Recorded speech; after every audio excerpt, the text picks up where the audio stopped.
இப்போ நீங்க சுத்தி வளைச்சு பார்த்தீங்கன்னா, பிசாசு உங்களுடைய விசுவாசத்துல தான் கை வைப்பான். வேற எங்கேயும் கை வைக்க மாட்டான். ஏன்னா, விசுவாசம் வச்சு தான் நான் கிறிஸ்துவ வாழ்க்கையே இருக்கு. ஒரு செகண்ட் ஆண்டவர் இருக்காரான்னு நான் யோசிச்சுட்டேன்னு வச்சுக்கோங்களேன், முடிஞ்சுது. அதுக்கப்புறம் நான் ஜெபிச்சாலும் வேஸ்ட்டு, நான் பைபிள் படிச்சாலும் வேஸ்ட்டு, சர்ச்சுக்கு வந்தாலும் வேஸ்ட்டு. ஏன்? Just physical action. ஆனா என் தேவன் ஒருவர் இருக்கிறார். பூமியையும், வானத்தையும் படைத்த தேவன் உயிரோடு இருக்கிறாரு.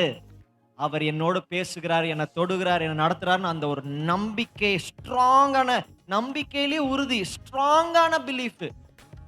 அதாவது விசுவாசத்துக்கும் நம்பிக்கைக்கும் என்ன வித்தியாசம் தெரியுமா? நம்பிக்கைன்றது இனிமே செய்வாங்க, பண்ணுவாங்க அப்படின்றது நம்பிக்கை. ஆனா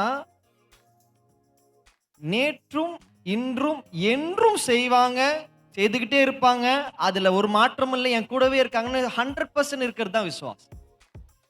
இப்ப இந்த விசுவாசத்துல நம்ப என்னைக்குமே ஷேக் ஆகக்கூடாது. நீங்க